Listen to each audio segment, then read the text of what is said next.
So today, Phil Sexton and I are going to talk about how realtors gave away keys to the castle. And boring.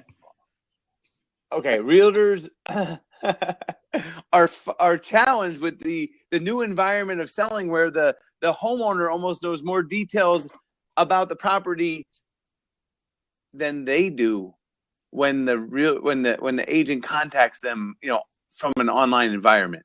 So are you saying you're going to talk about how agents can add value today with websites like Zillow and Redfin and Realtor.com and tools out there that it's easier for them to search for without a realtor? Like, how do we stay relevant? Is that what you're talking about? I'm talking. It's almost like you said it better than I could, Phil. It's how do we as agents stay relevant in a world where the consumers are almost trying to force us out? I mean, with agencies like Redfin that's given half of their money away to buyers to let them search on their own, it's almost like a license to eliminate the realtor. So we got to teach realtors how to keep or to build their skill set and actually add more value so that we don't lose our jobs as buyer's agents. Well, that's it right there. All you got to do is add value. Done. Okay. Thanks for joining the Blab. Hey, Risser, what did you think of that? Right? Can you give us Hey, thank you, Bill. That's nice. Oh, right? Nice. Yeah.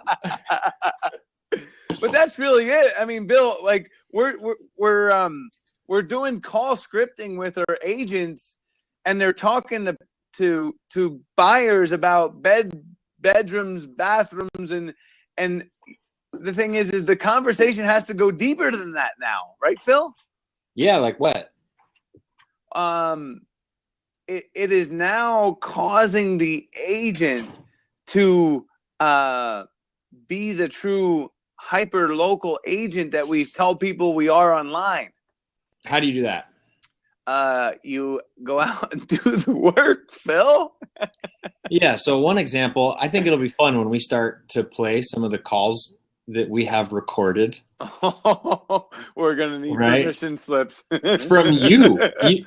Oh, nice. Did you see the aha on his face? Right? So when somebody comes in and they're asking about a property that's in a subdivision, what subdivisions are you familiar with, Jeff? Me? Yeah. All right. So are you talking about? All right. So mostly I focus on a half a city. Within the half a city, there's probably about 40 different major subdivisions that we talk about. But within those subdivisions, so let's take one called Greyhawk. So Greyhawk's got 24 different subdivisions within it. It's got 18 different builders. Is that what you're talking about, Phil? Yeah. So when somebody calls up and says, "Hey, web lead," let's go with somebody fills out a form on our website that says, "I'm interested in houses in Greyhawk between 400,000 and 500,000, 3 bedrooms minimum, 2 bath minimum," and you pick up the phone and you call them. Right. Well, I mean, to me, I always want to go right into learning and what I call tapping the tooth and digging deeper. Right. So, like, what do you know currently about Greyhawk? Have you been out to any? Have you been out to any homes there? Have you visited any open houses? I mean, have you eaten at the Good Egg for breakfast before you got your Starbucks across the street? Yeah. So when you talk about specific things in the community, then it's you bragging without you bragging? Yeah. I mean, I talk about do you have a son that wants to be able to walk to a basketball court, right? Or maybe rollerblade on the 30 miles of walking trails in Greyhawk, which is a little more amenable than if you're over in McDowell Mountain Ranch. It's built on a hill, right? It's a little bit flatter so that your son can ride his bike over there comfortably, but yet still play basketball and get back safely. So if you're a new agent in the business, how do you get up to speed on information like that in all the different communities that you cover? I mean, to me, it's you pretend that you're a buyer, right? Let's just pretend that you're the one shopping, because it's amazing because now the buyers are out ahead of the agents in doing research, because the agents are still in the 2005 mode of Did I lose you? Hey, call station first, and then I'll go find you what you're looking for. But because now we're in an information forward state, we're in an online environment where the buyers are way ahead of the agents. The agents have to think more like a buyer and therefore go out and drive around the neighborhoods, right? So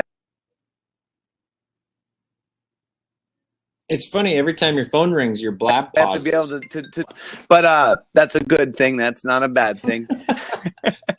But we have to be ahead of the buyers if we want them to trust us. I mean, the challenge is the intelligence level of the average agent is dropping. It's not going up. And we're here to help people raise their But it's a lot of work to stay in front of a buyer in today's day and age, isn't it?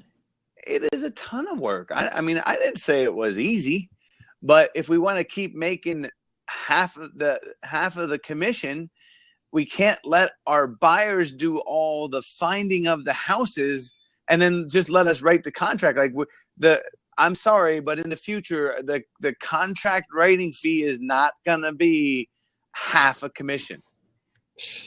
Bill Risser said, "Real estate is not easy."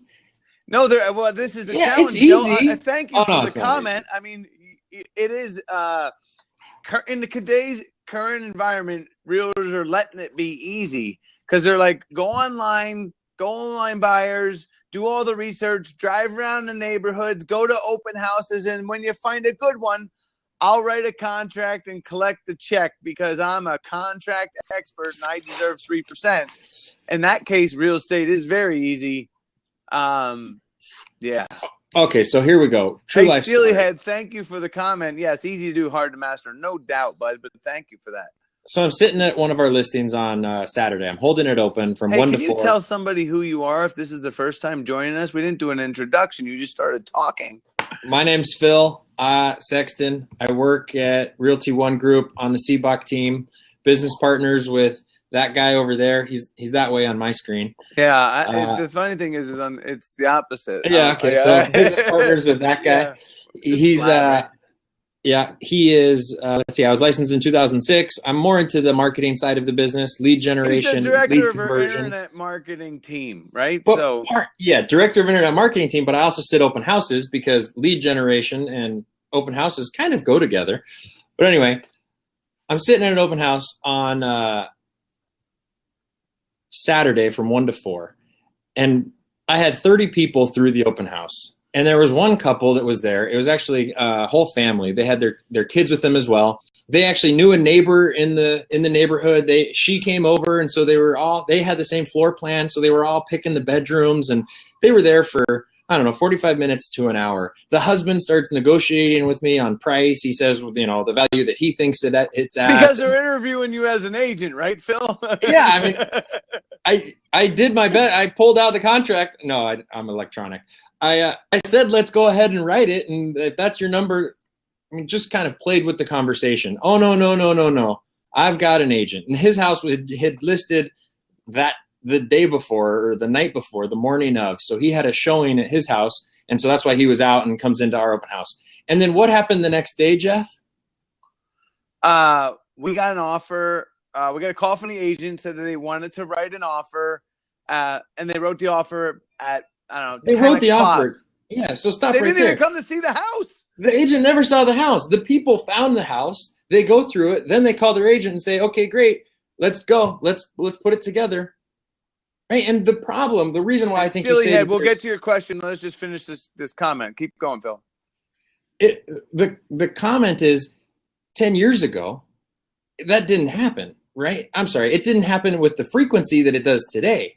Where now we see people that are out there doing the homework, finding the house, and then they come in and say, okay, great, let's put the deal together. And so how come the commissions, fortunately or fortunately, depending on what side of the coin you're on, we still get paid even though we as agents don't have to do as much work because our people are finding the houses.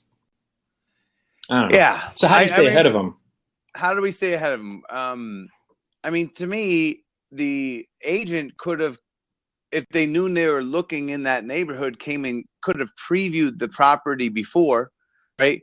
And sent it to them, and maybe they did, in this instance. But we know that they didn't open up the lockbox, so that's a little. We know they didn't contact us to schedule a showing with the owner, right? Yeah, no, I mean we pulled well, that's what you said, is we pulled the lockbox report, and the realtor had not been to the property, and we just kind of want to talk to agents and say, we don't know that this is, as we go further down in the evolution of what I call real estate 2020, is that it's going to put pressure on us as consumers are expecting more. So here's some more of the story is the house had been listed for 5 days by the time I sat the open house, right? So if the agent was in front of the buyer, if the agent was trying to bring value to the buyer in the internet age of things, don't you think they would have seen the house already if it checked enough of the boxes of what the buyer was looking for? But Phil, we know the truth, right? We know that the agents are not trying to find the house. They're now kicking back and letting the buyers do the research. I mean, we were just in a meeting where the guy's like, you know what? I want my buyers to be able to search online so they can find the house, so then they can just tell me which one to write it on. And I just think that in the future that, unfortunately, if we allow this to happen, it's going to change the pay perspective. I mean, the other part of this that we haven't even discussed yet is now we're dealing with agents that are uneducated because they're not doing all the work that they should, and they're presenting offers. And I mean, frankly, me as a listing agent, I'm negotiating both sides of the deal now. I'm negotiating the seller or the buyer and the buyer's agent, because they're like, oh, they want a low ball. And I'm like, the market's going up. I don't get this. I mean, there's only 2.5 months inventory. Is someone going to have a discussion with them about what's actually going on in the marketplace so we can get some business done? So the value that you bring to buyers in today's marketplace, or let's say real estate 2020, is knowing the industry, knowing the inventory, knowing the areas. Help me with the list, Seabach. Finding houses that are not. Let's get Steely Head. All right. So guys, the issue I'm facing is not that the agent. It's the legal stuff as a first-time buyer that I'm not aware of. We need an in-between person. Well, that's true. I mean, I don't think that there's ever going to be a day where there's not going to be representation needed, probably on both sides. I only represent one side of the deal. I don't do both sides. We have an agent on both sides. I think that legally it's not good when the agent represents both sides. I'm just saying that the pay distribution is going to be a little bit different when they're not doing the work that they used to do. So, because the buyer agent should be educating the buyer on the market, on the neighborhoods, and then on the ins and outs of the house, so that we can and because now the consumer's driving that behavior, and they're just bringing offers in because they're not as educated as they used to be, because the agents were doing better jobs as they were more integrated into the process. But now, because all the information is online, the buyers are way down further along the process until they get an agent. And by that time, they're not listening to the agent as much, and they're taking control of the deal. I don't know. Did that answer your question, Steelyhead? And while we're waiting for him to answer that, it's it leaves you scratching your head, right, Jeff?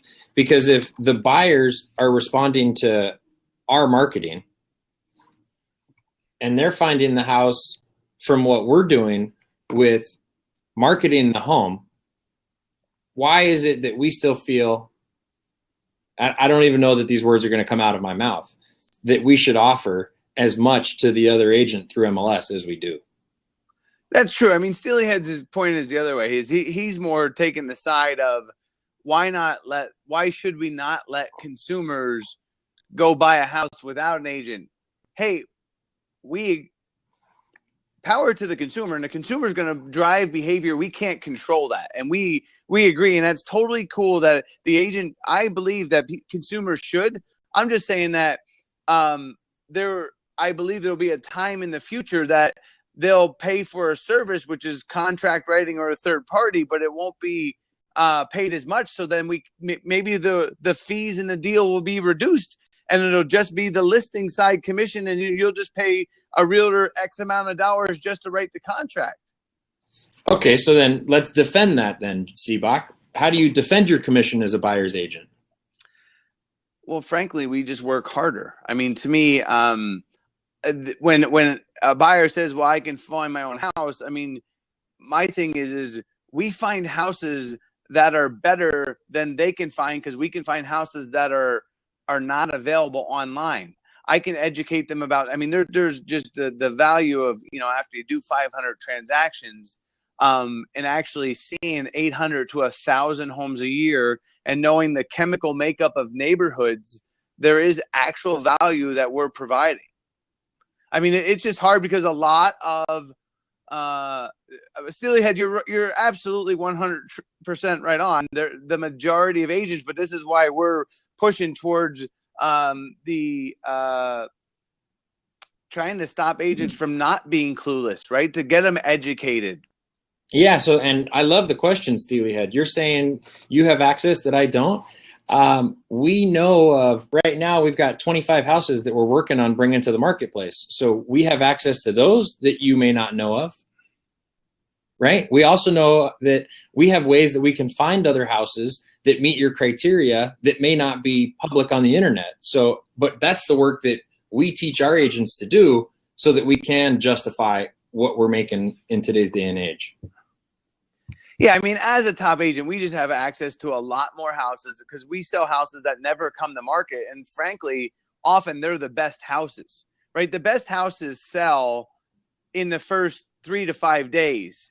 So as a consumer, if you're working a full-time job and going out, I don't know that, I mean, just knowing in Zillow, it takes maybe 48 hours to get there, that you're going to be on top of it enough to have access to that. I mean, I'm hoping that never will go away. Yeah, and I guess I'm a little confused. I wish that can we invite Steelyhead on? Yeah, Steelyhead, join the call, man. Yeah, it might be easier for us to have the conversation. Voice forward. Yeah. I'm getting a lot of the chat questions here. They all do one thing very well, like search for schools, etc. Yeah, I don't know. It's we bring in stories of people that have. Damn, I wish I could. I'm at work right now. But to me, okay, yeah, you're good, dude. I mean, the thing is it's also. I mean, we as agents offer a lot of free stuff online, education that I work very hard and my time is spent going out and learning is all information. And I have a lot of consumers that would just want to come to me, suck all the free information out, and then go buy off of those resources and then, cut me out. And, I'm not a huge fan of that. I like the example you used the other day in our meeting with, what is it, from the Blacklist? You mean, so yeah, well, James Spader, right? Like he's on a hit show called The Blacklist. Love that guy. And it just, when he's like, if you've ever had the scones at Martha's, like it's just the true knowledge. I believe it's at the neighborhood level. It's at knowing the schools. It's knowing the which country clubs have what their fees are. Do they have an equity membership?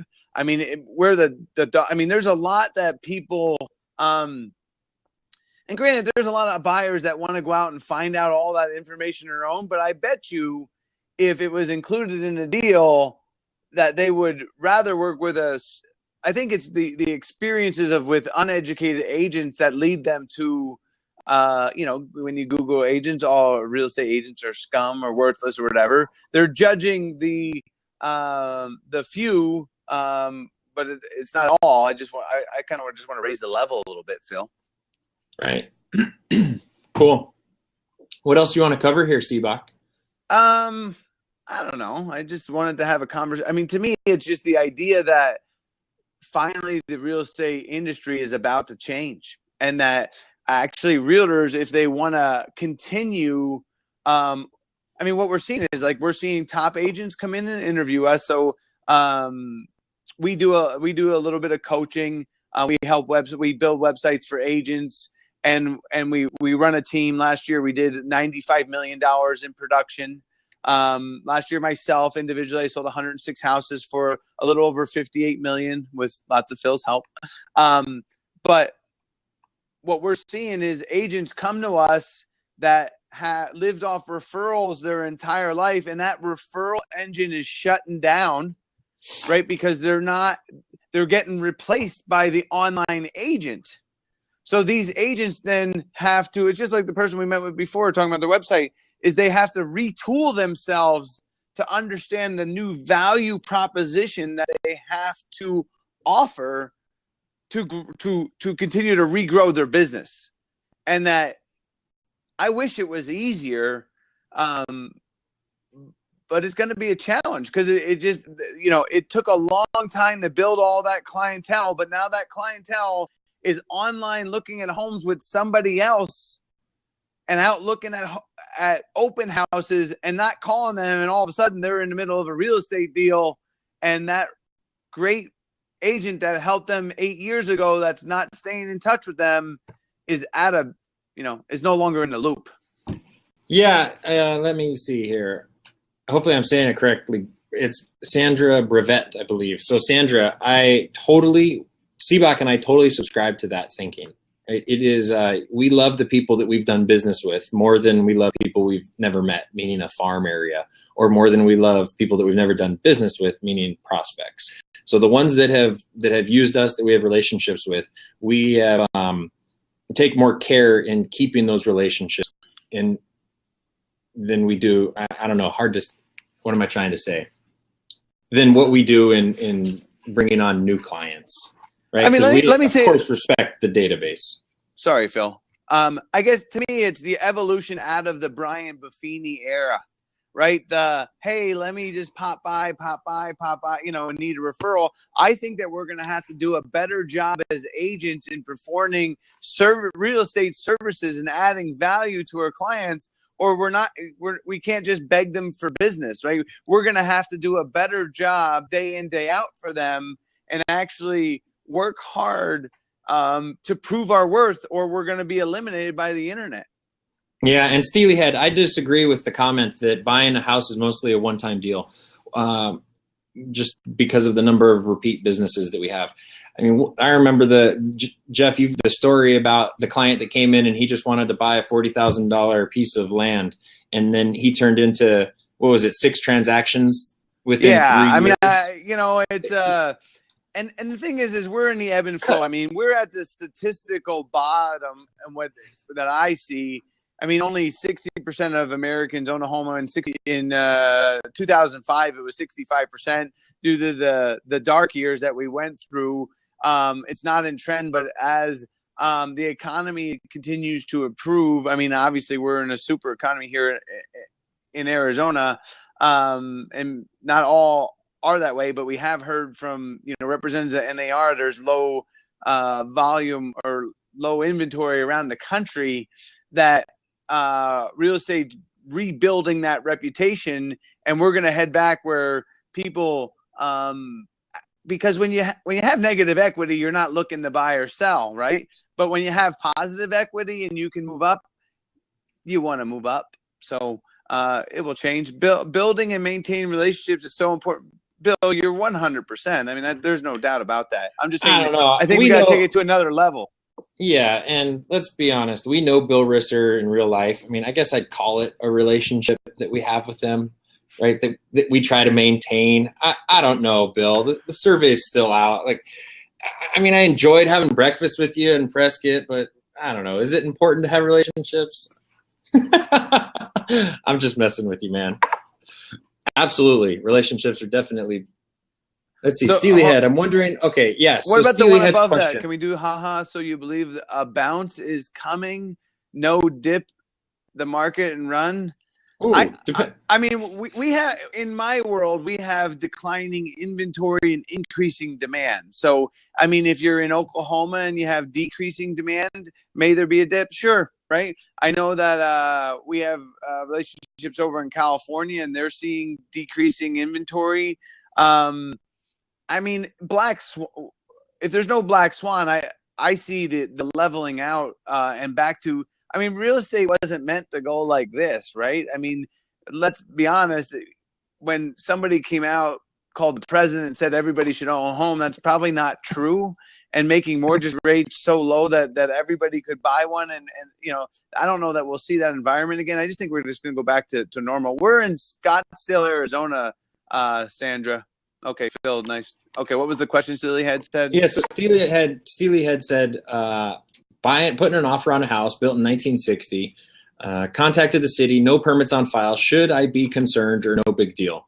So I don't know where you're located or what the real estate rules are, contract is where you're located, but in Arizona, there is an inspection period. The contract here is written in favor of the buyer. Is it half a dozen contingencies? Maybe Bill can answer that. Do you know, Jeff, what's the number of contingencies that give the buyers an out of the contract? 5 major contingencies, 6 if you're considering, yeah. So okay, so they give the buyers an out here. So once you get a property accepted and I would get a contractor in there or whatever your inspection team is. So should you be concerned? Yeah. Should you know what's going to happen to a house that's going to be sold with no permits? Yeah. Should you know if the house was built correctly? Yeah. But you're going to have to get and hopefully your agent will.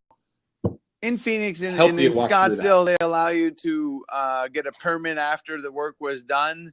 I mean, I've sold many properties that did not have permits because when the buyer, it's like, okay, this building's not permitted. And I'm like, okay, if we permit it, you're going to have to pay taxes. And they're like, well, I'll take care of that after it closes, right? So, I mean, really, it's, is it structurally sound? But yes, you should be concerned, absolutely. And to me, it's get a home inspector and, question the seller about it if you can get them to permit it, and so be it. So, yeah, too many variables to really give you a solid answer. I'd talk to your agent or your legal team if you're in a state where Bill, it involves roughly lawyers. 70% of escrows opened, closed. In my world, it's 97% of escrows open, closed. So I don't know who's writing those contracts. But thanks, Bill. I appreciate that. We're not the average. Average, Jeff Seebach. Yeah, I mean, I'm a little bit old school because I believe that the buyer should love the house before making an offer. Yeah. All right. So what is this? I get this, but it's coming. I finally believe. Get out whilst you can. Well, I mean, you know what? There's as many people that are going to think the market's going to go down as go up. We don't know. I mean, I've successfully on YouTube predicted the direction of the market in our marketplace 3 years in a row. Last year our marketplace went up 6.6%. We had 22,000 homes on the market last year. And this year we have, a little 6% more demand than we did last year. So it's hard to believe with demand rising and supply remaining the same. I mean, it's simple economics. It's generally it doesn't go down when demand is rising, but it depends on where you're at. So, I mean, Phil, I'm good. I just want to get, we'll come back. I mean, I don't know if we'll do a regular schedule thing, but just if you guys have any topics you want to hear about, let us know. Awesome. Thanks for watching. Thanks for your guys' comments. Appreciate it. Yeah, visit us at Seebach.com. It's www.S as in Sam, I, B as in boy, B as in boy, ACH.com. If you're interested in real estate coaching, that's 2TOO, many, capital MANY, listings.com.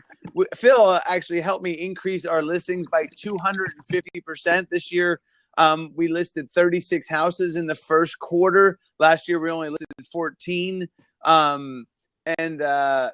Business is rocking, and we're just trying to share the wealth. So thanks for coming, and we'll talk to you soon.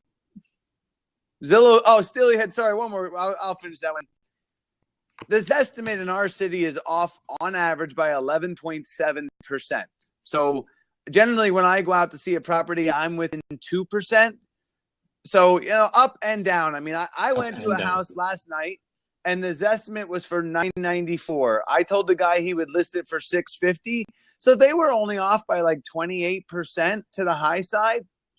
Here's the thing is that they take an average, and you can never use averages, especially when you're not in track neighborhoods. If you're in track neighborhoods, maybe it works a little bit better. I also, price per square foot to me is a hogwash. That's what rookies use to use the price properties. Wait, is that our next session? I think that's our next session. Hey, that's a wrap, Phil. Yeah. Awesome. Let's schedule it. Let's schedule it. Sounds good. All right. Talk to you soon. All right. Adios.